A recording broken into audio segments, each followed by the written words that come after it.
We are living in a generation where dreamers are unwelcome. Especially dito sa atin sa Pilipinas, no? Na kapag yung mga young people, when they talk about their dreams, mga parents nila at mga tao nakapalibot sa kanila would rebuke them. As the famous phrase goes, huwag kang mangarap ng gising. As if pursuing a dream is not for everybody, but for only those who have the luxury. And that's unfair. I'm Daniel Indic, and I'm an author.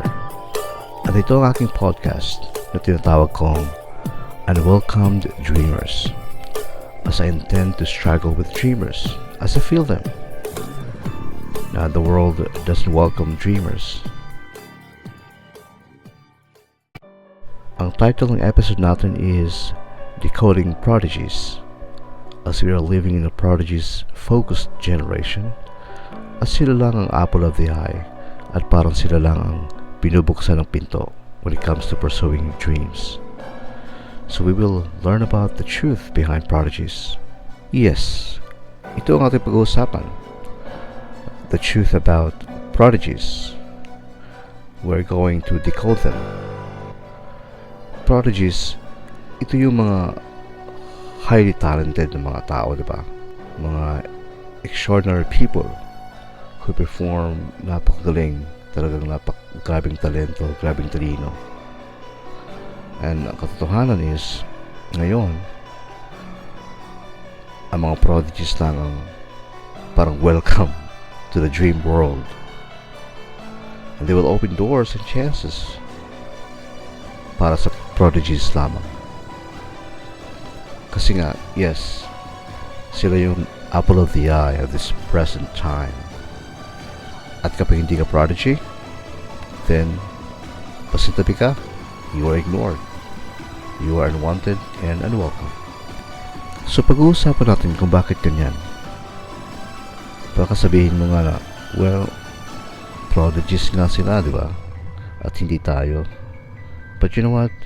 There is a secret about prodigies. Heto na. To slowly decode them, ito yung first na pag-uusapan natin. Number one is what we see in a prodigy. Yung mga nakikita natin sa surface. Yung performance nila, yung quality nila, or yung kapangyarihan nila, or their talent. So merong tatlong category na I discovered in how we see and what we see in a prodigy. Number one, we measure their extraordinary potential during first glance. Yung first glance talaga. Yung dun yung winawow nila tayo. Wow, they wow us. Either, we see, nakita natin sa TV, sa television, performing their talent, or much more sa personal. They amaze us. Like, they're super cool. Diba? Ito yung mga grabing talento na kapag yung mga nakikita natin sa mga YouTube, sa Facebook, form ng mga videos, grabing talento, napakagaling, nakakawaw talaga. Pangalawa, we measure them during competition. Have you ever joined a competition where you are to perform after a great performer? Ako naranasan ko yun eh. Nung teenager pa ako, nag-join ako sa isang competition. Singing competition. Alam mo, at the time, naalala ko talaga vividly. I was so excited to sing for my turn kasi may mga numbers, diba? I was so confident, was excited.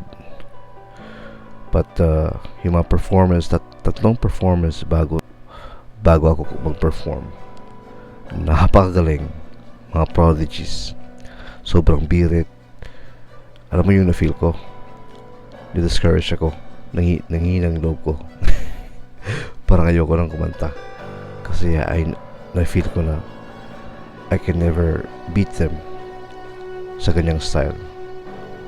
So yun ang nangyari.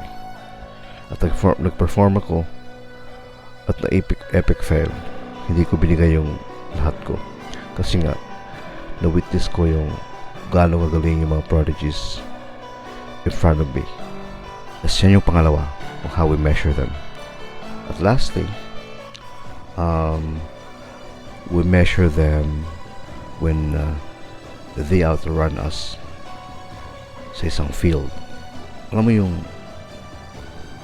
ikaw na yung nauna na nag-practice ng ganyang talento, tapos may susulpot lang mas bata sa'yo, tapos ikaw na nandyan ka na, ikaw na una at mas patanda ka, tapos makita mo na matatalo ka lang kahit saan, kahit sa talento man or kahit sa work, diba? Na nagtatrabaho ka sa isang field, para ito na yung mastery mo, tapos ito yung new hire, mas napakagaling, and they beat us. Nakaka-discourage, diba? They are just amazing. Ito yung prodigies talaga, nakikita mo sa iyong mga mata.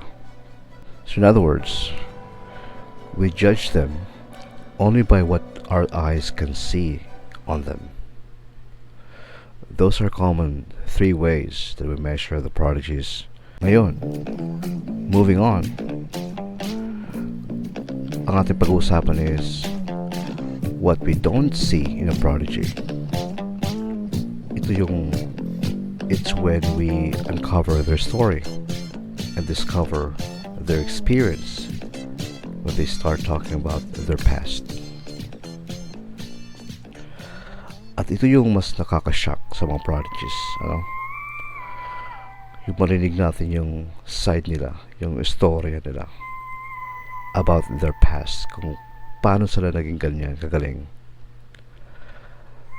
na hindi talaga madidiscover natin na hindi talaga yun parang inborn potential or inborn passion, but maririnig mo mismo sa bibig nila na they have worked hard and honed that potential with years of spending on mastering. Best example dito, ay yung famous kayo na nanalo sa Olympic, ating kababayan, si Carlos Yulo. Diba? Ngayon, bonggang-bongga, diba? Parang biglang-bigla na siya sumulpot sa media, sa lahat, sa mga balita. Ito na yung prodigy, Pinoy prodigy. Nanalo sa gymnastics, first ever in history. But when you start to listen sa mga interviews niya, you will discover that the story behind kung paano siya naging prodigy. Meron isang interview doon, na yung lolo niya nagsasalaysay ng story. Maliit pa lang si Carlos, o tawag niya Kaloy, mahilig ng tumambling. Tapos merong parang mga athletes, mga local athletes na nakita na sinabihan yung si lolo na, tay, magaling, may potential tong batang to, pwede mo tong dalhin sa mga competition, may future to. Kaya yun ginawa ng lolo niya. Yung lolo talaga niya nagdala sa mga sports at recommend yung apo niya na mahilig to mang tumbling, baka pwede siya magamit yan sa competition. At doon na nag-start. Simula siya mag-practice at nakaka third place siya. Maririnig mo kay Carlos Yulo, na sa years sa training niya, para gusto niya na mag-give up kasi wala na siyang papupuntahan, para wala na feel na niya na parang wala siyang future dito kasi hindi naman siya nagiging first Kaya sabi niya, pasalamat siya na hindi siya nag-give up. So years of training yun, guys. Hindi yun biglang ngayon lang yan nagsisilabasan yung mga milyon limpak na milyon na nakuha niya sa mga incentives, mga bigay sa government, mga sasakyan, house and lot, mga condo unit. But before, walang mga interviews before, nung hindi pa siya nanalo, ignored din siya, just like you and me. Gusto kong malaman nyo, at kahit sa mga international athletes na hinahangaan natin or yung mga iniidolo natin, no? Like sila Kobe Bryant, Steve Curry. When you saw them, parang makikita nyo grabing talento. Parang they're born with it. Parang prodigy talaga. But no. Ano yung every story nila? Let's talk about Steph Curry. When he was young, hindi siya nakakapag-shoot because palagi siyang napablock. So he practiced for years to shoot before someone can block him. At si Kobe naman, Kobe would spend hours in the gym more than anybody else, basketball players. Palagi siyang naiiwan sa gym to practice. Okay guys, they were not born as a prodigy. They've honed and practiced and mastered that skill and become a prodigy.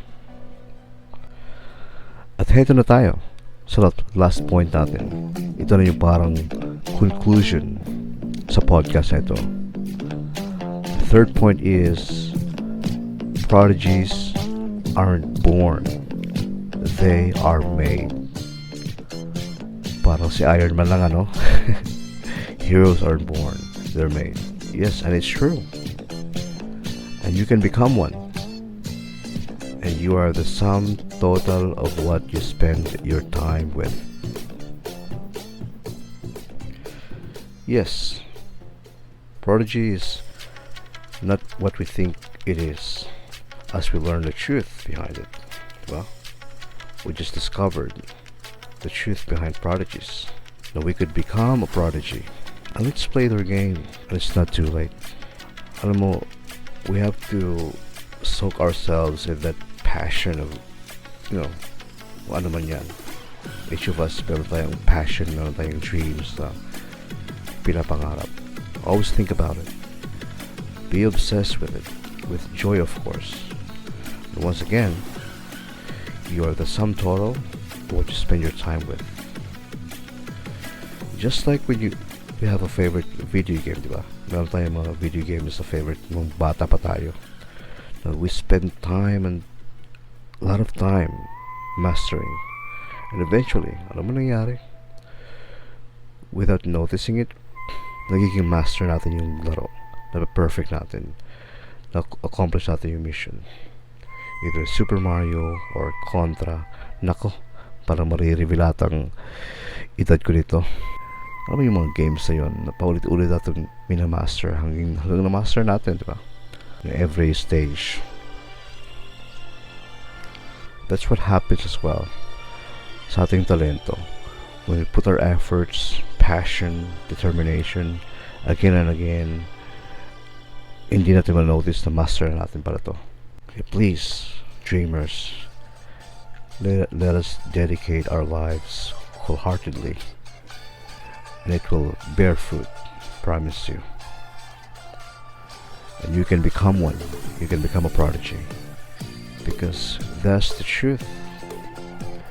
Prodigies aren't born, they are made.